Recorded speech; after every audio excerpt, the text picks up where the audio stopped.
All right, hey everyone, welcome to the stream. Hopefully everyone's doing good. We're doing another one-on-one lesson tonight. With me I have Charlie, aka Chaxis, who is one of our loyal viewers. I think you've been watching for a while, like at least a year, maybe close to a year. Oh, sweet. Well, much appreciated. Charlie renewed a one-on-one lesson using 100,000 dojo gold. So we're going to be doing basically a prior lesson today, looking at some of Charlie's recent games. And looks like, oh my bad, you were muted there. Should be good now. Okay. We'll be looking at some of Charlie's recent games and maybe just talking about his chess a bit. But maybe we could just start off with a quick bio. You could let folks know where you're from and what you've been doing lately as far as your chess goes. Sure. Yeah. So I live in Northern Virginia, right outside of DC. So a really tournament-rich environment. It's been really nice last few years when I've been back into chess. I started chess when I was like 11. I watched Searching for Bobby Fischer, and it was awesome. And I wanted to not only play chess, but I wanted to play tournament chess. So I pretty much jumped headlong into it. I wasn't like that good as a kid. I didn't have any structured training, and I feel like I didn't actually understand how to learn chess. Came back briefly when I was in law school about, that's almost 10 years ago now, and really felt like I understood how to learn at that point and immersed myself in the fundamentals and did well for the few months I was playing, took the bar exam and got distracted, and then came back during the World Championship match with Fabi and Magnus. Oh, cool. And basically immediately, I played online and did some tactics for 2 weeks, and then immediately jumped back into club and tournament play. So my rating took a dive to 1,400, right around there. And now I'm just under 1,700 and just looking forward to getting back to grinding tournaments. Cool. Well, actually, yeah, I got to update your rating. I'm sorry. I put you at 1,600. It's fine. I mean, I'm I don't even know where in one of the games, it was from late last year when we played. The other was from back in 2019 even. It's just, there hadn't been a lot of games. And I thought they were good examples of the problem that I tend to have. Yeah. But you recently had a really good tournament, right? I did. I had two really good tournaments. So they were back-to-back weekends last month. I tied for first in the under 1,700 section in the first one, and then tied for third. And that one was super frustrating because I came in with 4 points into the last round and missed a kind of, I say subtle because I missed it, but I missed a tactic that was kind of latent in the position and ended up, if I would have gotten a draw there, it would have been a win, but ended up with third place. So that one still stings, but they're both great results. I can't complain. Nice. Yeah, great job. Well, Thanks. cool. So, yeah, actually, maybe we could start with, as far as the chess goes, is maybe you could let people know a little bit about your self-assessment of your game. Where do you think you're at right now, and what do you think you need to be working on? Sure. So I'm a fairly dynamic player. I like those positions. I guess that might be a little surprising. I played the French, but that's kind of just been there. But for the most part, I play pretty aggressive and try to play dynamic positions. I've been working with a coach for the last year or so, and I've been getting a better positional, fundamental kind of understanding there. And I feel really good with that. But the thing that I brought up to you was part of the issue I feel is that when I have these dynamic resources and advantages that I've gained through the play, I then feel that I have to keep playing that way. And so I'll get to a point where I feel like my advantages have really netted me some space. Their pieces are in bad positions, but I find it difficult to turn off the instinct to then just attack, go for the jugular, and finish them. Right. So when it's those type of games, I had in these last two tournaments, I had some great Evans Gambit games where it was just an onslaught and constantly finding new places to attack and new weaknesses to target. But then again, that can't be every game. And so being able to switch modes when I need to, once I've gained my advantages from dynamic play, I feel like is a place where like I'm inconsistent and that's costing me. Yeah, yeah, it's like it's a difficult issue because it's during the game there's always doubt. You're never sure if your attack is gonna fully pay off, and then if you try to like trade down or simplify into the end game, you might lose your advantage. So there's risks kind of like on both sides of the decision. So Right. yeah, it's basically never simple. Though ideally you're kind of able to play either position depending on what you choose. So if you choose to go like the Yeah. technical route, then you feel comfortable there, and if it takes 100 moves, you'll grind it out. And then if you choose to go the dynamic route, then you understand you're taking a risk, but you believe in the attack, and then you can spend your time later in the game when you're like having to calculate something like more concrete. Right. And then you're kind of putting more faith in your attacking skill. In fact, I feel like a lot of modern day grandmasters are kind of good with either, but then they'll still have their preference whether they want to go the technical route or the more dynamic route. And we're talking about positions where you have like a clear advantage. I think it's like a very specific case that comes up a lot, where you feels like you can kind of do anything in the position. And because Yeah. of that, we don't exactly know what's the right thing to do, because the truth is you probably have multiple good options. Okay, so we'll definitely talk about this, or we'll try to address it. Also wanted to ask, like, what kind of chess training are you normally doing nowadays? Sure. So Yusupov is my bread and butter. Nice. I'm about 2/3 of the way through the middle book of the second rung of it, the blue books. And also I try to mix it up with a good amount of drilling of in games, some tactic study. I work with my coach once a week, which is usually game analysis, and then some positions to go over. And lately I've been working a lot in imagination and chess, because I wanted something. I realized that Agard is probably too far for me, but wanted something good for calculation training. And I've been trying to devote a lot to that, because like at least helps to get a little closer to mimicking some of the hard work I have to do in tournaments. Right. Yeah, I think you asked about that book. Yeah, that's definitely, I think, would be a good one. Very suitable for you. Honestly, the prescription for the issue that you described, like not feeling confident in maybe your technical skill, I think would be to work on some endgame positions. Have you Yeah. read any like endgame books? Yeah, so I've done Silman's in-game course up to the expert level, actually, and I've done 100 in games I must know. I mean, I'll say like I have pretty decent in games for the most part. Has been something I've found, I guess, and maybe I didn't really express it well. Part of what I can be totally wrong in my diagnosis of myself as well, Yeah, but for part sure. of it is like I feel like once I get to kind of an advantageous place, it's not that I'm afraid to like trade down when that can happen. It's more of like I'm afraid to just slowly build up my advantage.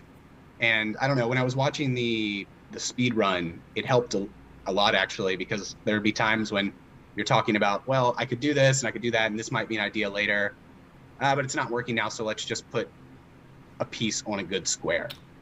And I feel like I lack the confidence sometimes, or have in the past, to do that when I need to. And instead, I'm just like, no, I have to. There's this weak point. I have to go. Yeah. Right. So, yeah, it's actually, yeah, it can be very helpful just to see how other players kind of play typical positions out, and especially in Blitz and Rapid, that definitely feels like my kind of philosophy. It's like, you try to quickly judge if you really have something concrete. If not, just build up your position. Don't like invest a ton of time trying to make something work. In classical chess, of course, you have more time and you have more of a duty. I think, like, if you do have a nice position to kind of be concrete and explore concrete possibilities, Yeah. and only then, once you really don't see anything, then you kind of stick to the building up moves. So yeah, my feeling on this would be to kind of study examples where it's more about the type of play when it comes to the endgame. So like the two books you mentioned, Silman and then 100 Endgames You Must Know, both of these deal with like very theoretical endgame positions when there's like very few Right. pawns on the board. And this is a really important foundation. Like for example, let me just put some pieces on the board because we've been Sure. talking for a little while. But if we just take the like typical Lucina position, let's put this one here. If you don't feel comfortable winning this one, then like you can work on your rook endgames for like months and months, but if you can't win the Lucina position, a lot of it is going to go to vain in a real game because a lot of games will just Yeah. like boil down to this position, and you got to feel comfortable and confident to win it. And then once you feel comfortable with this one, this is the foundation. Now you can like start working on your other end games because eventually they all kind of come down to this, and then you're kind of set. So you're kind of like building out your end game knowledge, but also your Right. end game understanding.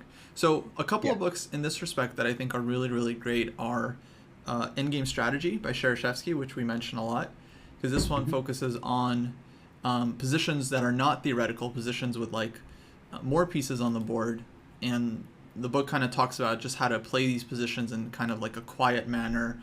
There's a lot of concepts like the principle of two weaknesses and like building up your position and restricting counterplay. And I think just seeing these examples would be really, really, really useful Okay. on this topic. The other endgame book I really like is Mastering Endgame Strategy by Helstein. I mentioned Yeah. his books a lot.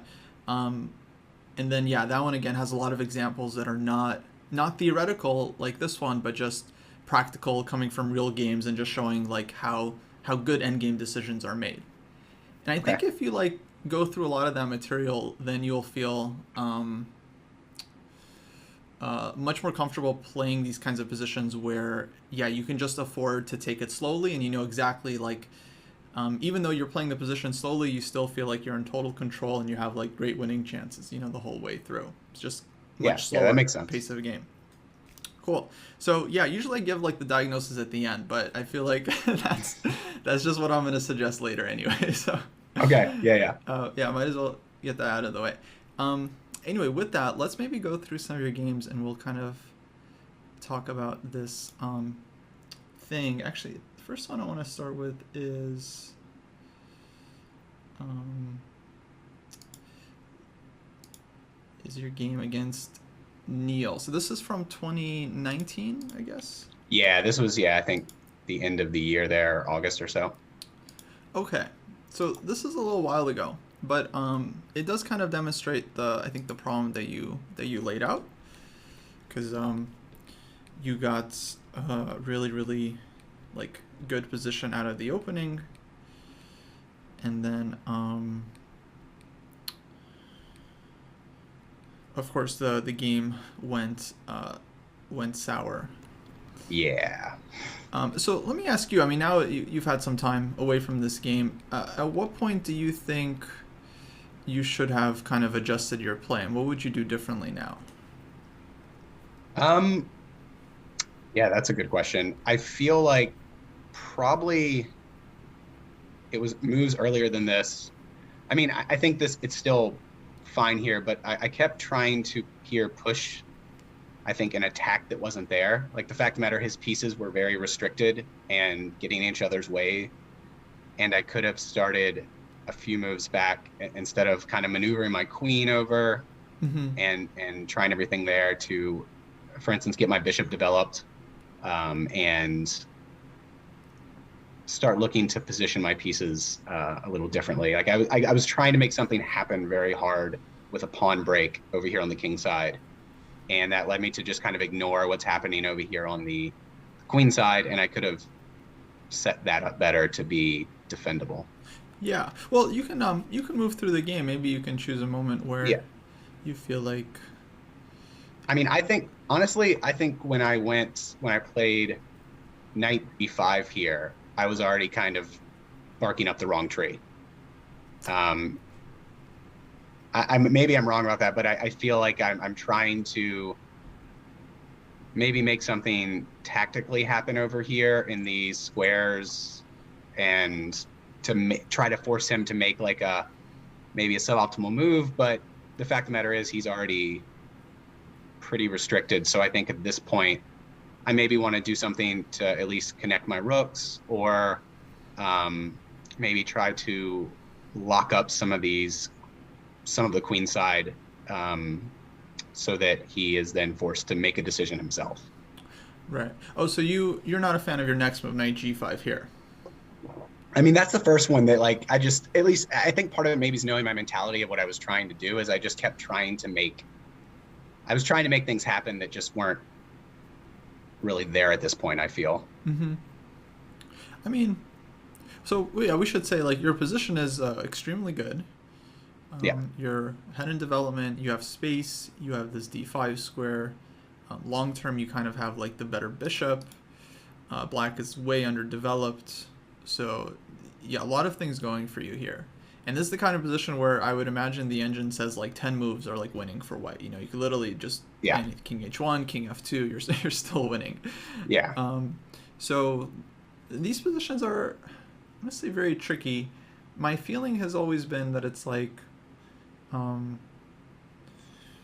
well, in general, you kind of want to have like lots of targets to play against. So like once we have this situation, unless we have some obvious breakthrough on the king side, the real advantage is that like, okay, black's pieces are completely undeveloped, the rooks aren't connected, and usually what that means is that like if you open things up, then that should be good for your position with presumably like you know bishop d2 or bishop e3, your rooks are connected.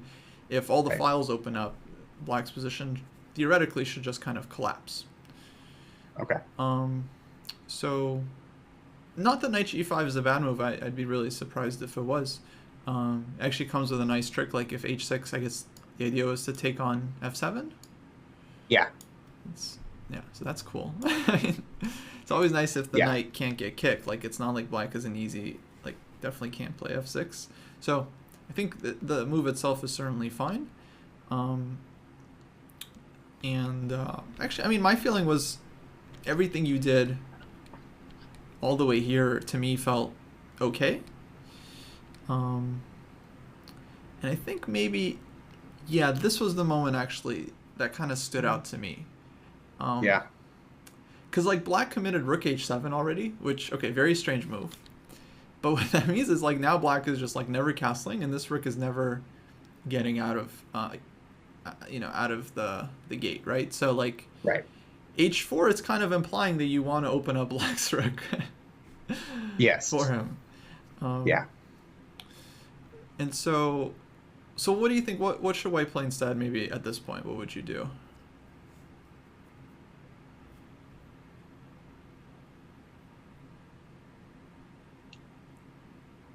Honestly, this is still like a difficult position for me as far as now I do look at it more like, yeah, I'm not playing h4. There's no reason to do that.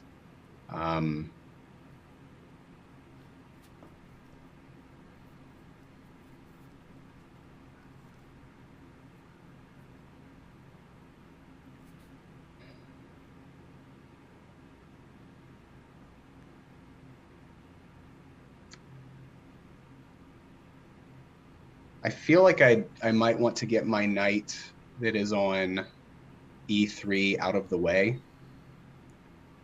of my bishop. But it seems like he's also like really squeezed here. Mm-hmm. It's almost one of those things where I just don't want to do much.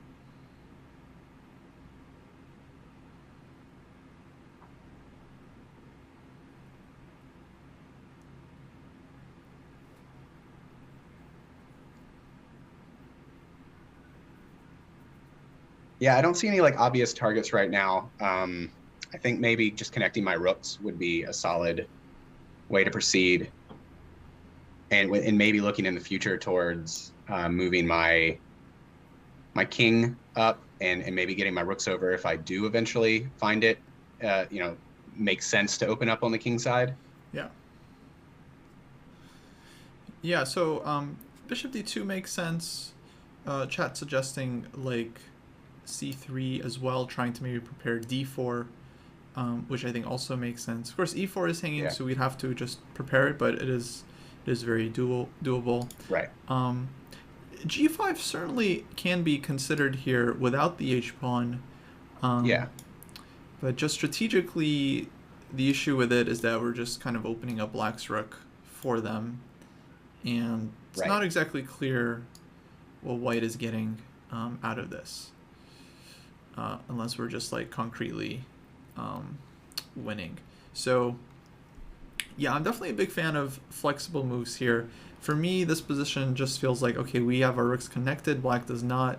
So actually, if you open the center, if you open the queen side, even a plan like c3, a4, and Right. then black has to contend with either allowing you to open the a file or pushing b4 and like giving up the c4 square.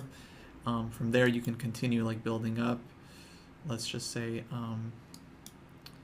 we'll make some moves. I don't know what black does. King f8. I don't know how the rook gets out. It's actually quite difficult. But yeah, it's very, very awkward for black. Something like this. Then you can go rook e1, d4, and yeah, I mean, by the kind of, I don't know, principles of chess dictate that when the position opens up, right, it should just be nice for white. You can continue even, you Right. can prepare this all day. You can even play h3 just to make sure the g4 pawn never hangs in these positions, and then on h5 you can always meet that with g5. So Yeah, he just doesn't have much that he can do. His pieces are kind of just pretty passive and in weird places. yeah, exactly. And I mean, black sometimes, might have some pawn break ideas like d5, but for the most part, this really shouldn't work out. I mean, it's like you have an extra rook in the game, so it'd be shocking if black wins the tactical battle here. Right. Really, really shocking. In fact, even something like a Yeah. simple Yeah. take rook e1, just like, yeah. E5's hanging as well. Yeah, and e5, of course, white can probably just take, actually. It's like, Yeah. So yeah, of course, this game at this point is now like almost 2 years ago, but Yeah. I think it's a very useful lesson because I've definitely seen this happen a lot, where we just get fully invested in the kingside attack, and then the counterplay on the other side of the board ends up winning the game for the opponent. Yeah. Okay, so this one I really actually didn't get, because you grabbed on d4. I'm sure you realize now that wasn't great, but what was the idea during the game? It's hard for me to remember at this point. I would say I was like, noticed that he's putting this pressure on c2. At this point, I was I was newer to using the Grand Prix and the closed Sicilian, and had historically had some problems with the knight on d4 when I was playing just the regular closed Sicilian. Mm-hmm. And probably was just a little leery about that. And I also, to be honest, I probably at this point thought that, oh, well, nothing's going to go wrong for me. I'm pushing over here with this G pawn, and he doesn't really have much of anything. It was, I think, overconfidence in the position that, not the position that's now, obviously, but the position that was. Right. Well, no, I still think you are doing totally fine here. If we don't take on d4, who knows? Maybe even taking on d4, you might even still be doing well there. But yeah, I think this is also a threat we have to like be. Yeah. So I mean, the fork was there. I think that was probably more of the main concern, but yeah. I still could have probably done rook f2 and then c3 to boot it. Yeah, exactly. And I mean, at this point, he probably ends up taking my knight anyway. He's in a desperate position, and so I think it would have been definitely the better way to play. Yeah, exactly. Like something like this, and then it still looks like you just have kind of a decisive strategic advantage. I mean, it's maybe hard to understand sometimes, but it's yeah, it's just like black's rook is out of the game, and white is just playing a4 next, and opening things up, and yeah, it's Right. still going to take a lot of work, but that's totally fine. That doesn't matter. Yeah, I uh, definitely would feel more comfortable with the idea of having to massage the position a little more now, right. instead of just trying to make something happen. Yeah. In fact, a lot of players, they really enjoy being able to get this kind of thing, because then it's like you don't have to navigate sharp tactics every move.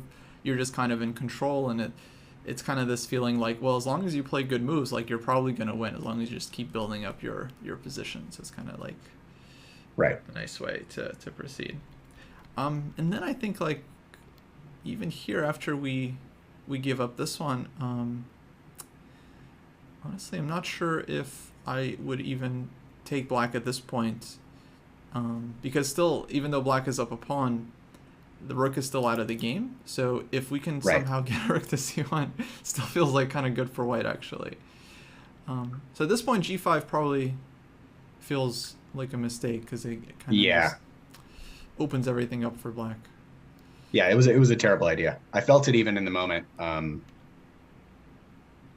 I still didn't have my danger senses like going how they should have. And it was a Friday night game, like, the beginning of the tournament, late night, like game starting at like 7:30 or something. Mm-hmm. So I historically have bad results in those games, and like historically just kind of am there, I'm doing well, and then plummet, whether I'm tired or whatever else. So I don't know how much that played a role in it too, but I was not keyed in, because normally if I was black here, I'd just be looking like, this is great. This is what I need, what I want.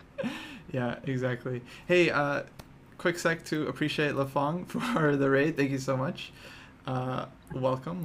Thanks for just bringing everyone back. We raided Lafong earlier, but welcome, guys. We are in the middle of game analysis, kind of like private, not so private lesson here, looking at this game. But actually, let me give Lafong a shout out, guys. If you haven't followed him yet, make sure to do so. Thanks, man. And yeah, we'll talk soon. So yeah, okay. And then actually, I had one question about this game. So your opponent plays this like crazy move, rook h2. Do you remember your thoughts at this point? I mean, I was already like just getting into this, what is happening? How did this turn? I do remember looking at this and I just being like, what? This can't be. But I think it works. I think it was a problem. I haven't reviewed this part closely in a while, but I definitely had some serious concerns about this move. So like now I'm sitting here looking at it and I just don't. I mean, I guess, yeah, the issue is that if I take I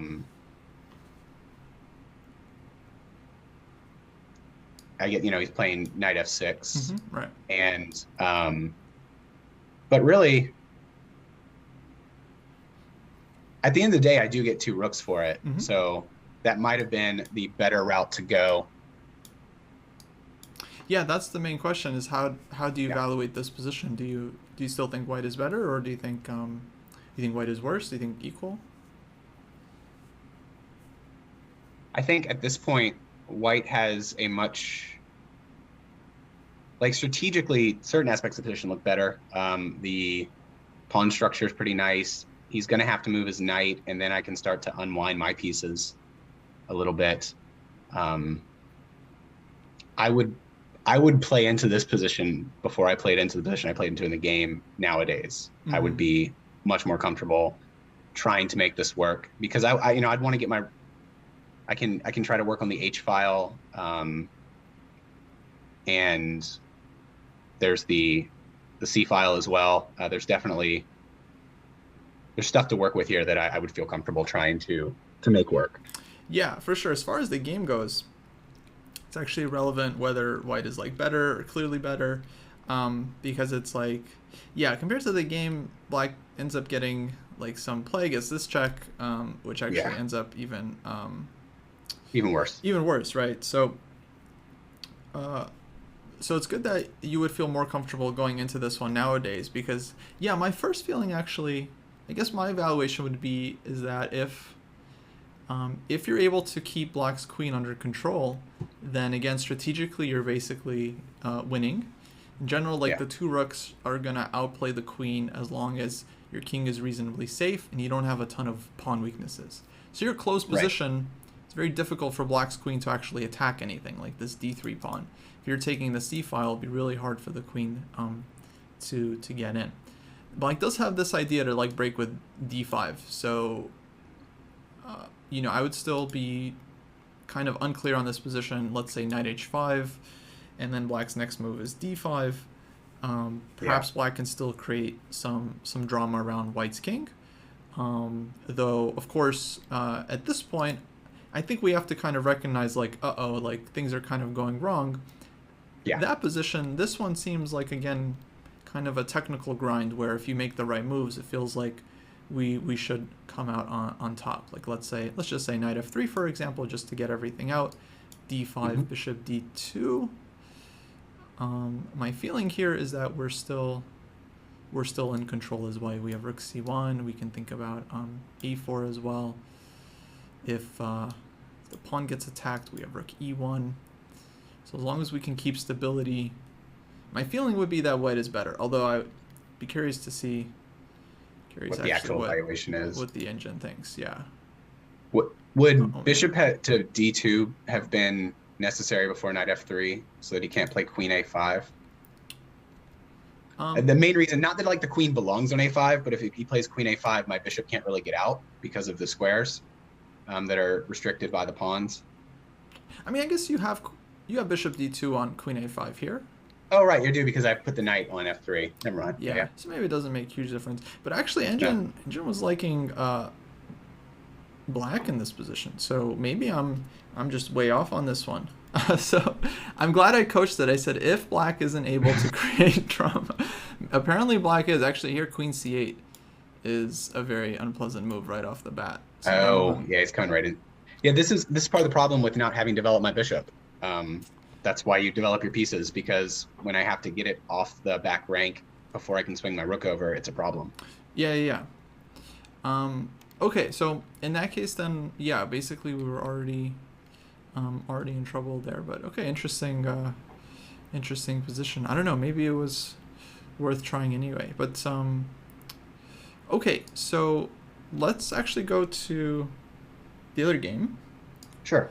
So we had kind of similar thing there as well.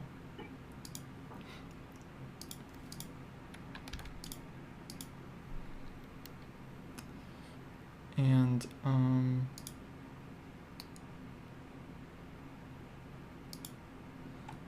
yeah, so the main lesson in the last one was just that all we needed to do was just start playing on the queen side without opening the king side. Once Black just committed all their pieces there.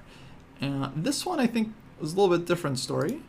You're actually playing Black in this position, so let me wipe the names here actually. Okay. So we got the French exchange. And was this game more recent? Yeah, this was November, I think, of last year. Cool.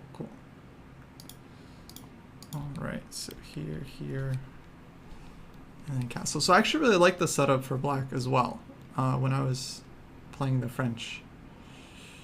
So I'm a fan of this one.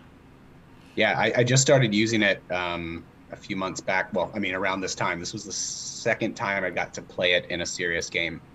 But I really like it. These are kind of dynamic games that I want. So usually when I get the exchange French, it would be just my heart would sink. But now I'm just like, okay, I can do this.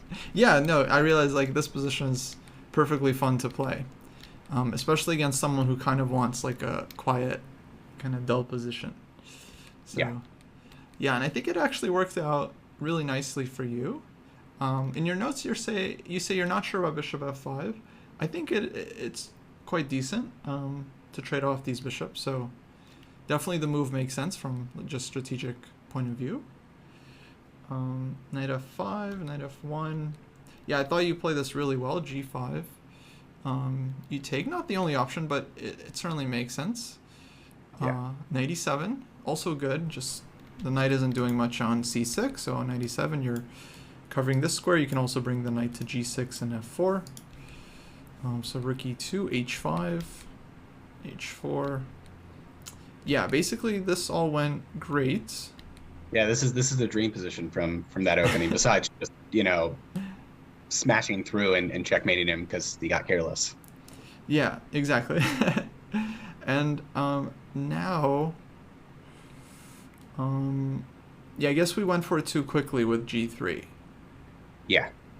which is definitely thematic for this kind of position.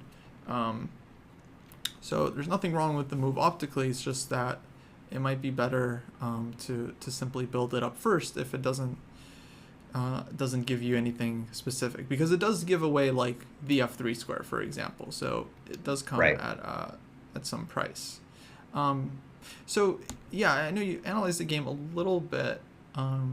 Would you have a preference now? Like, what do you think Black should do instead?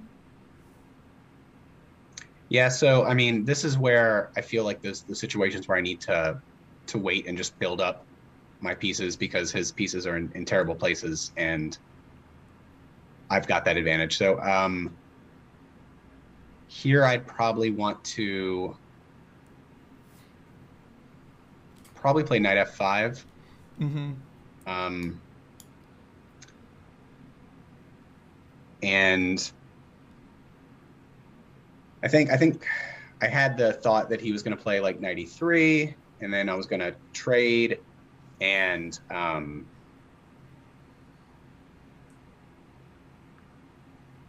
then just play f5, and start pushing these pawns forward. And it's kind of getting rid of one defender. The reason I wanted to get the knight in first, I think, was getting rid of one defender of his position if he decided to trade off that knight.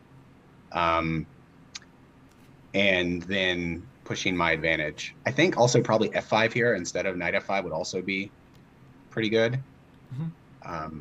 So I think one thing I was leery of in some way is that there was, in some instances, he can take on f5 or move his queen to f5 and force a trade of queens, where in which case I'm still better, I think. But I was very much in the mode of keeping my attacking chances alive and didn't want to allow that if I could. Right. Yeah, I definitely like f5 here. To me, this looks really natural because it's just like Yeah. just advancing your pawn. You're not giving away the e5 square to anything that can really use it. Right. And your plan could be like rook f8 and then f4, and then your pawn storm is looking much stronger. You have h3, f3, lots of ideas. How about a move like rook dg8? Do you remember? Did you have like an issue with this one? No, I don't think I think I definitely thought of this. Yeah. And I thought that this was probably a reasonable move. And this is a situation where like now I'd play f5, or I mean, even now, this is only 6 months ago, but I would definitely play my rook over here or f5 and just play something a little more calm. Especially as I've played these positions more often and realized that if you wait it out a little bit, it's still very uncomfortable for white and tends to be able to resolve in a good way. So yeah, I think this is a really reasonable move. Yeah, extremely so. The other thing is that a lot of times the defender simply panics and does something really bad. Like they go like g3 or something. They just open the h file for you, or Right. they go random pawn move, or they misplace their knight or something. Not that knight b3 is probably a good move, just fighting for any counterplay white can get. But just Right. Yeah, sometimes the defender can panic. Versus when we force things, we're actually making it kind of easier for the defender because now, okay, like they have this score to work with, so it's just like nothing to think about. They just know Yeah. what to do. So that makes a lot of sense. This line you mentioned actually I think is an interesting one too. Let's say we take, we push. White is able to trade queens. Yeah, based on this alone, like I kind of prefer just like the immediate f5 just to try to avoid the queen trade. Although there's still like maybe queen e3, queen e6 here. could be Yeah, it was an possible. idea that I was very tuned into during the game, and I remember being a little annoyed with and concerned with. Mm-hmm. And that's probably why I pushed so quickly too, is because I saw that there were a lot of ways for him to try to trade off his queen. Yeah. Well, let's just take a look at this one, because it is a bit of a shame that yeah we have to allow the queen trade because we're just so far ahead in like our opposite side's attacking position. Um, Right. though, looking at it optically, it's like, man, you have so much space. It does look really Yeah. nice as well. So I guess yeah, we should definitely be kind of like happy to play this position and look forward to just continuing to kind of like build up here. Right. Um, And with my pawns there, I feel like basically any pawn move he makes on the king side is going to be bad. Once I've yeah. got that kind of wall of pawns there. So yeah, I definitely should have pushed to just put that pressure on him and make him make decisions. Mm-hmm. And yeah. Okay. So I guess yeah. Like ultimately, the thing is we have to be kind of okay with trading queens and trying to grind that position out. Um, I remember like I've definitely had some games where I'm under pressure against some grandmaster and I'm worried like oh they're gonna checkmate me, and then they're Yeah. actually they just like trade queens and go into some endgame, and then I realize oh well I'm never holding this. So I'm just like wow I thought they were gonna attack, but like no they just they transition. Um, Right. so yeah okay so yeah I think the assignment to work on the practical end games, the playable end games, I think that would really help with this. I was also thinking about a game I had a while ago. I thought maybe could be interesting on this Okay. topic. Let me just quickly pull it up here because it's kind of like this transition from the middle game to the end game. That can definitely be really tricky. Let me see if I can find the right one.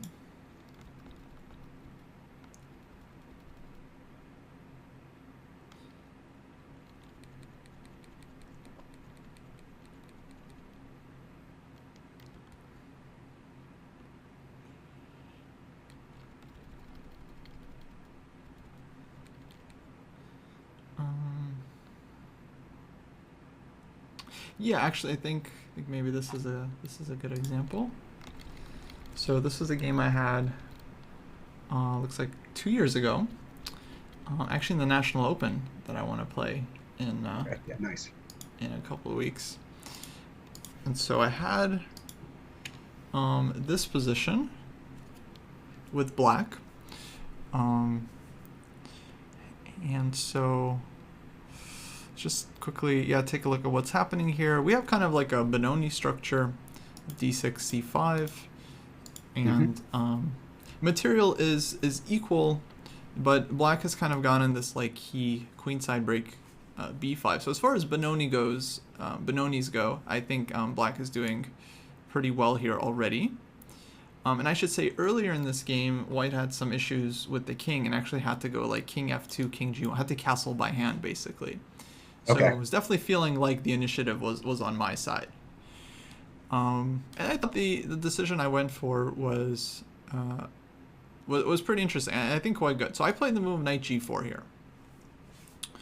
So it attacks the bishop and then opens up an attack Right. On the knight. on the knight, right? And then also I'm looking at the e5 square, which is going to be Hmm. really annoying. And I think I had a tactical point. Yeah, bishop d2, we have bishop d4 check, and then knight f2, and I think we're winning the exchange with that. Right. So I see. Yep. essentially, I was kind of forced to take on g4, and then the idea was to take on c3 with the queen, and essentially force a queen trade because now the b pawn is hanging. Right. And that was the plan, basically to willingly go into this endgame, which kind of feels like we're giving up our uh, dynamic advantage from earlier. But my feeling was that this endgame is actually very, very good for black, and I can convert it. Okay. It's actually the decision is similar along the lines of if you can imagine, like you have queen for rook, and if you trade your queen for the rook, you just have like an easy king and pawn endgame from there. So Yeah. sometimes it makes sense just to give the queen because you know you're going to win the resulting position. I think it's like a similar logic here. If you know you're going to win the resulting endgame, then it doesn't matter what kind of advantage you had before, like you were attacking, a win is still a win. Yeah. Yeah. So, yeah. Now, what exactly did I see here that I liked Black's long-term chances here so much? Any guesses?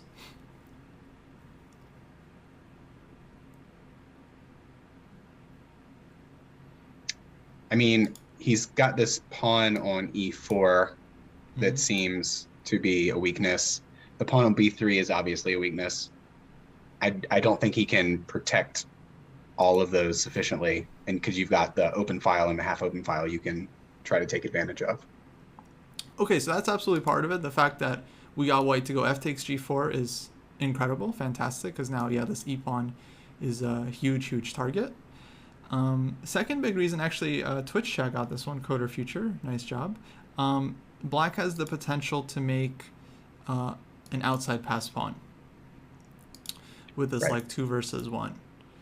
And this isn't always like a decisive factor, but I kind of realized that like with this bishop dominating the diagonal, it's actually very difficult for white to deal with this. We also have like, okay, we can also just go after the b pawn like you said. But yeah, these queenside passers are really annoying. Okay, I'll just quickly show you guys how the game played out. It went rook f3. I just pushed b4. Just securing the bishop. Now c4 is always like possible breakthrough. Rook f1. I played rook b7 here. I think it's a nice idea. Now I'm like defending from the side so that this rook can activate, maybe rook a8 or rook e8. I'm not tied down passively. White played bishop f4 and went rook d7. I actually was kind of proud of this because this rook looks like so dumb and so passive, but once this rook gets in the game, like what can white do? That b pawn is just a problem. Okay, now white played king h1. This looks like a strange move, but actually during the game it made a lot of sense. Oh right, because I'm threatening rook e8 and white needs rook e3, that's why. So king h1 to avoid bishop d4, but now of course the king is further away from the action, and I kind of noticed this. So rook a8, g5, we played rook a2. White tried to trade rooks, but this was kind of a decisive error because now white wasn't able to defend. So rook a7 was played, threatening the back rank, g3, and now c4 was already just winning by force. Nice. Oh, why not rook a3? Question from the chat. I think rook a3 was also quite normal. Actually, so this one totally fine. If I remember correctly, I had kind of calculated that if I go rook a2 and white goes rook f2, I kind of already realized that trading one pair of rooks will make it really hard for white to stop the b pawn. So you can kind of say it was somewhat of a trap, because I can also always go rook b2 here and go after the pawn anyway. But I figured I would throw this one in, because it is kind of surprising that white just loses on the spot, but there's actually just no way to stop the pawn. Rook a1 is coming, and rook a2 as well. And yeah, the bishop is just so dominant that white's bishop just can't do anything.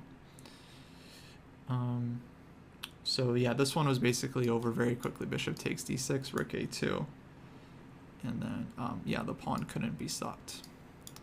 Take and push.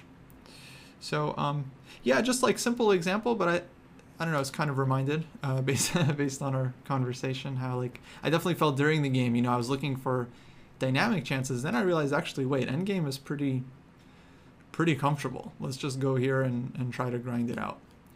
Yeah. Yeah, it's weird. I play the Benko. I play that. I've had a lot more instances to play it in the past like year or so, or kind of right before the pandemic, and then some during. And yeah, now totally this completely makes sense to me, right? Like I see this position, I'm like, oh yeah, we just want to be on the king side. I mean, once you get the pawns all wonky, trade the queens off. This bishop is a monster on this diagonal in the end game. Right. So right. yeah, this makes sense to me. I wish it would have made sense to me in those other positions at that time. Well, no, I mean, yeah, no, there definitely was a long period of time when I wouldn't have gone for this, right? Like, not really understanding. But now that you're playing Benko, that's a great opening for this kind of like long-term positional grind, because it's very like strategic opening. So that's cool. That's a good choice. Actually, I feel like that's quite an annoying one for most d4 players. So yeah, it's nice. It's nice to have. I mean, it's a positional gambit in a weird way, but like it's nice to have a dynamic position. That's all I really, for the most part, that's what I look for out of my openings. What it can be, whether it's like the tactical dynamics or something like that. I just want something where I'm going to have some definite plans and imbalances to work with. Right. Awesome. Yeah. So well, cool. I guess we'll finish up there. I hope this was helpful for you. Yeah, it was great. Thanks again for supporting the channel and always watching and participating, playing our tournaments, all that stuff. Yeah, I appreciate it. And also, yeah, that French line was what I used in the Coach Andres sub battle. Won my game with it. So. Oh, I totally forgot about that. Oh, wow. Nice. That's sweet. We'll see you next time. Thanks for hanging out. Sounds good. Thanks, Kosia. Yeah, absolutely.